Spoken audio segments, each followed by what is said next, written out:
Felicia was 28 years old. For the past 5 years, she had lived with her mother in the house her father rebuilt just before died. Her father had passed away suddenly from heart failure. The house was not even fully decorated yet. One week, they were picking out kitchen tiles together. The next week, Felicia was sitting beside her mother as the woman stared blankly at the wall, barely able to get out of bed. The funeral washed on a rainy Friday. Franca, Felicia's younger sister, flew in wearing designer sunglasses and a silk. She cried dramatically through the ceremony and left by Sunday morning. Felicia stayed. She stayed because Simeone had to, because her mother was fragile, because the mortgage was not fully paid off and someone had to make it payments, and because, though she hated to admit it, she felt responsible. She owed her father that much. Her father had loved her mother deeply, even when her mother belittled him or snapped at him for the smallest things. He never raised his voice. She just needs more grace, he would say. You girls, take care of her.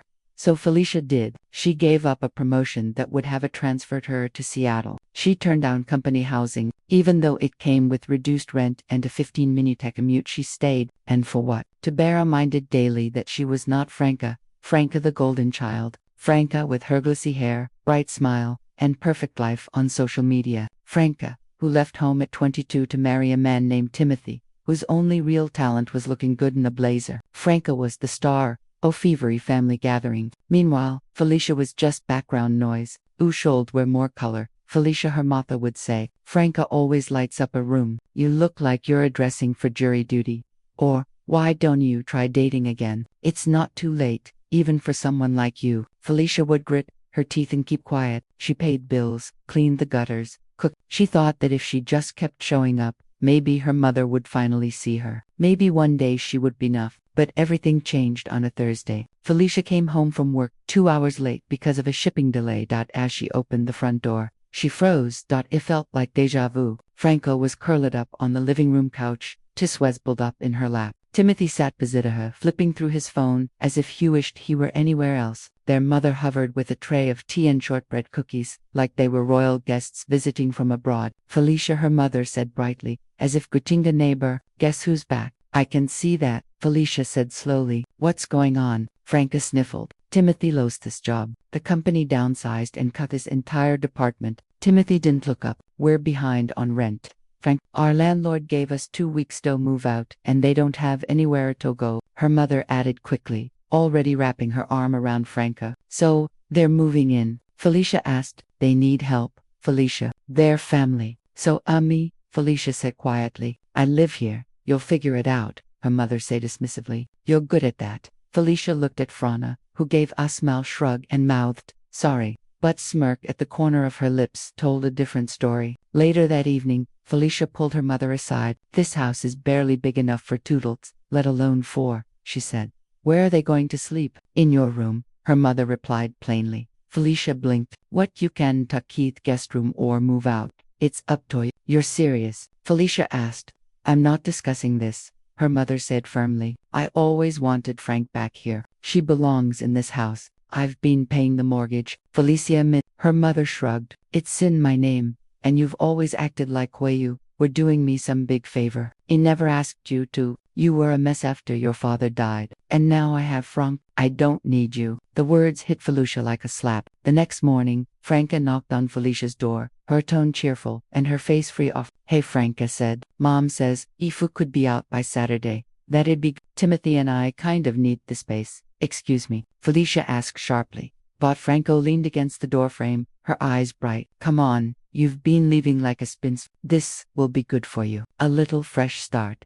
Felicia shut the door in her face. Inside her room, she sat on the edge of the bed and stared at the floor. On the bookshelf sat a manila folder she hadn't touched in months. It was from him. Inside was the offer for company housing she had declined when she thought her mother needed her. Felicia's hand trembled slightly as she opened it. A studio apartment, clean, safe, close to work, move-in bonus, no shouting, no guilt, no Franca. Felicia made the call. By Friday afternoon, she had filed for transfer, secured the key, and scheduled the movers. She packed insolence. No one offered to help. No one even asked why. They were too busy planning a welcome back barbecue for Franca and Timothy. Franca wanted Torp in the kitchen, and Timothy asked if they could swap the couch for a sectional. Saturday morning came. A hot breeze rustled the blinds. Felicia stood in the driveway in jeans and a t-shirt, her hair pulled into a ponytail, clipboard in hand. As the moving truck rolled in, the movers stepped out, surprised by the number of boxers already stacked near the porch. "You ready, fourth big move?" one of them asked with chagrin. Felicia exhaled. "Yeah, let's get started." They loaded everything: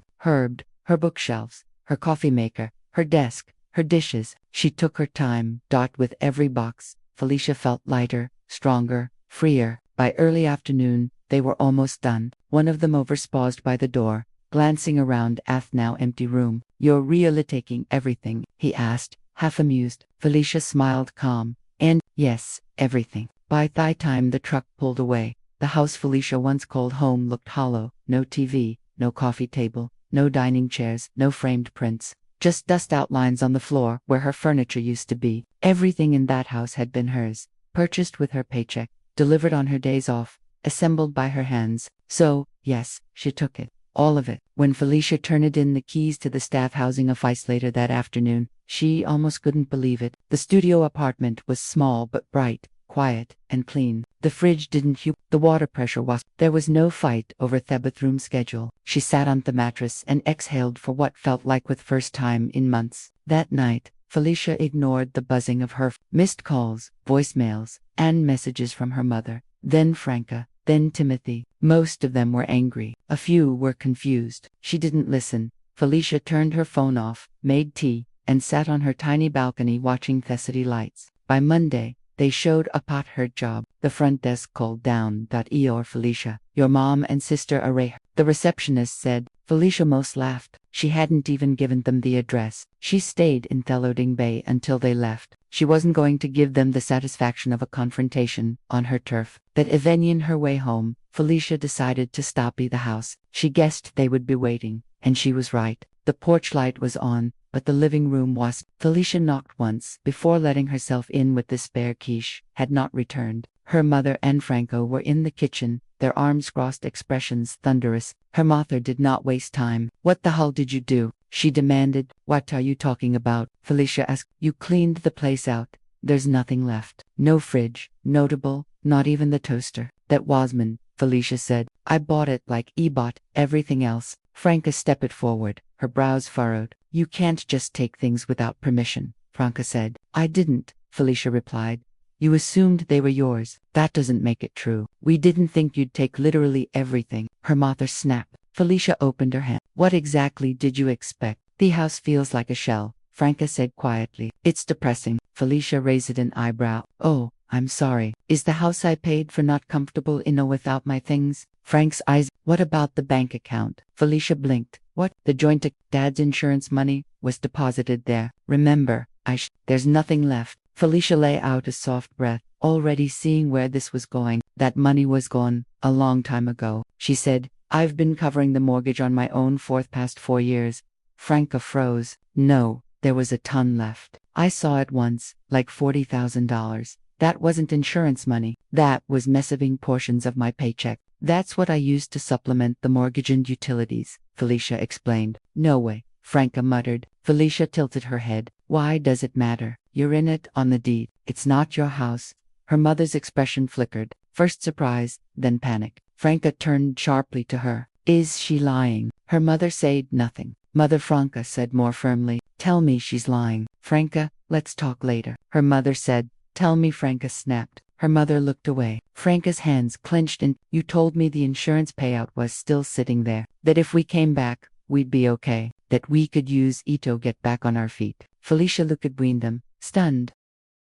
"You came back for money." Frank rounded on her. "All pretense gone. You think we moved in for family bonding. Timothy and I, air droning in debt. He got fired 2 months. We've been maxing out credit cards. You think I actually wanted to sleep in me childhood bed again?" Their mother tried to interject. "She didn't mean it." "Yes, I did," Franca shouted. "I meant every word. I wouldn't be here if you hadn't promised there was money." Her mother's face turned pale. "And you," Franca growled, pointing at Felicia.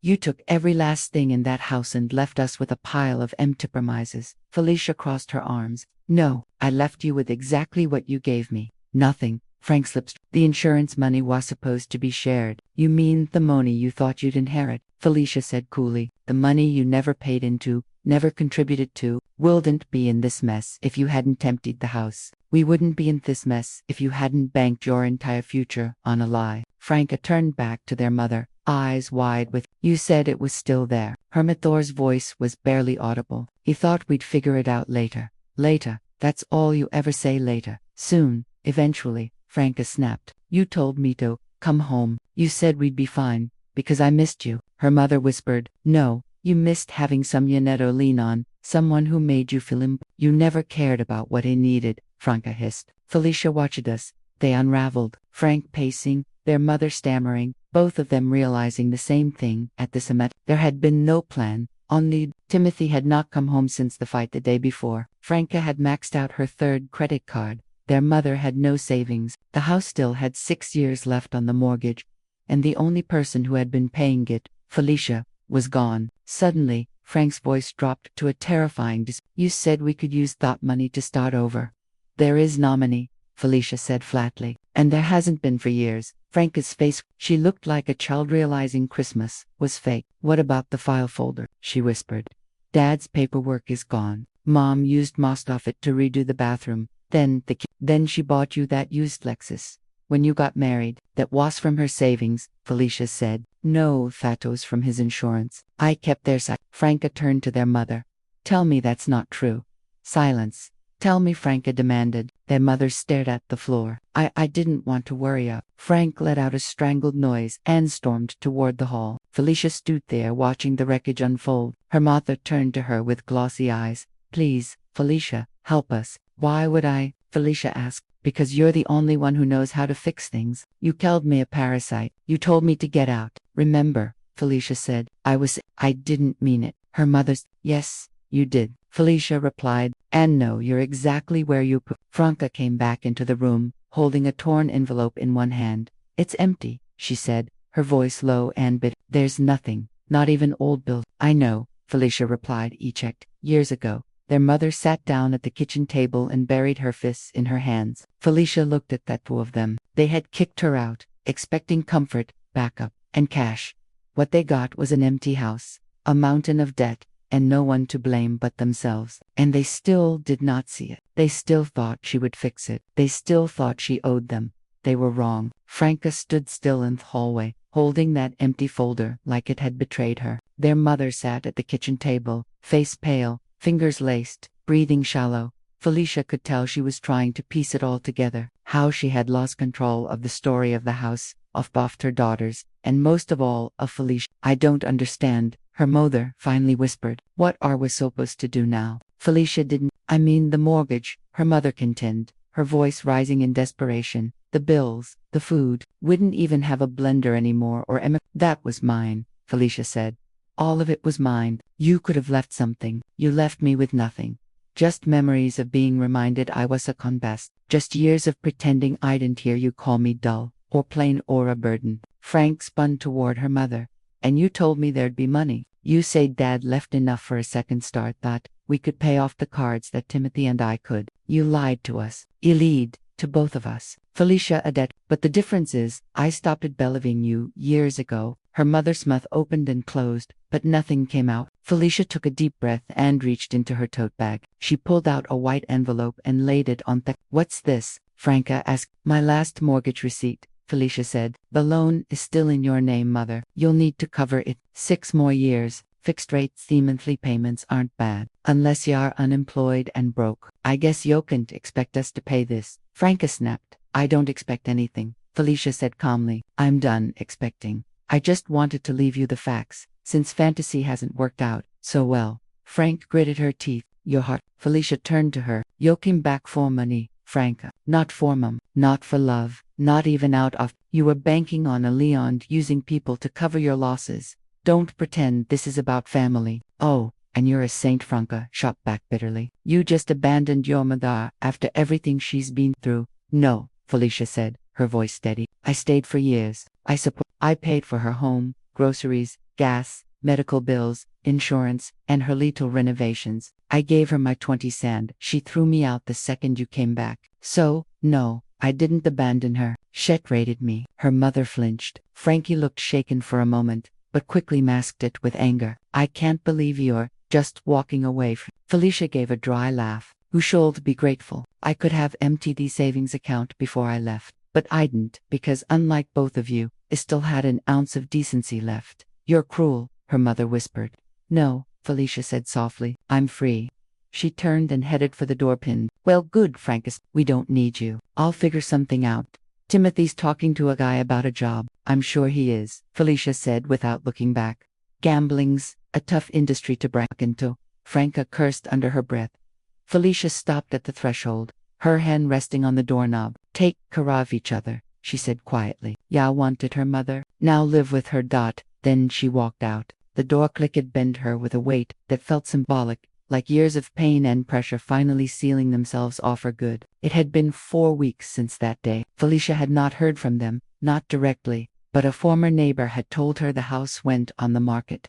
Apparently, it sat for 2 weeks before Samin offered a low price, and they had to accept. Last she heard, they had moved into a small one-bedroom apartment across town. Franca now worked part-time at a bakery. Her mother was doing administrative work at a dentist. Timothy never got that job. Felicia would be lying if she said it didn't feel satisfying, but more than thought, it felt peaceful. Her new apartment was modest, but hers. The furniture was mismatched but cozy. She cooked what she wanted, watched whatever she liked, and slept through the night without hearing slammed cabinet doors or whispered insults behind walls. Her manager had offered her a lead position the week before, and she had said yes. That morning, Felicia stopped by a cafe she used to avoid because her Muthorans called it pretentious. She brought a book, ordered a cappuccino, and drank it in peace. She caught herself smiling, for no reason at all, and in that quiet moment, she realized something. They had kicked her out thinking she was a placeholder, a parasite. But in the end, Felicia had been the only one holding everything together. Now they had each other, and she had everything else. Freedom, peace, and the life she chose.